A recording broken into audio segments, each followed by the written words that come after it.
خلفای راشدین نو وروستو د 47 هجری نه په اخوا باندې د حضرت معاویه رضی الله عنه د دور نه په اخوا باندې د دوی چې کوم دی نو ګویا کې دور اقتدار شروع شو. تقریبا 90 سال خواوشه 132 هجری پورې 750 عیسوی پورې دا د بنو امیه دور و. د هغې نه وروسته بیا عباسي خلفا شروع شو.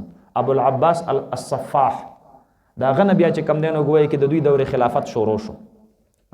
دا سپوشلې په خبره باندې نو عباسي دور کې نن سبا چې دا سلور سلويخت اسلامی ملکونه دي نو په عباسي دور کې چې کم دی نو اسلامی حکومت او اسلامی خلافت الله رب العالمین دومره څه کړو دا دومره وسیع کړو ښه. نو د 750 د عیسوی نه راواخله تر 1258 عیسوی پورې بیا عباسي خلافتو. 1258 عیسوی کې هلاکو خان راولګېدلو د منګولو د طرف نه او چې دا ټول ملکونه چې کم دی نو تخت و تاراج کړل نو بغداد په کوم چې کم دی نو تخت و تاراج کو نو سقوط بغداد سره خلافت عباسي ختم شو. تاسو پوه شئ په خبره باندې.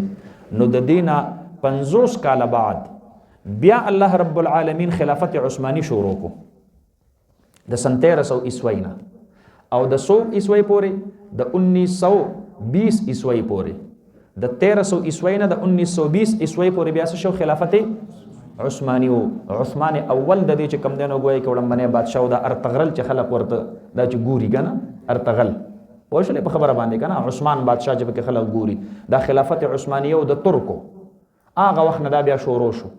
نو په کمال اتا ترک باندې اختتام تور ورسېدلو. نو دا درې خلافتونه نه دي دا په اسلامی تاریخ کې د ټولو نه لوی عظیم چې کم دنو خلافتونه تیر شوي دي ښا. پوښلې په خبره باندې د خلافت راشده نو ورستو اموي خلافت عباسي خلافت او عثماني خلافت. تاسو پوښلې په خبره باندې کنه او زمونږ استاسو په هندستان باندې چې کم دینو د مغل حکمرانی دا په دې باندې تیر شوی نو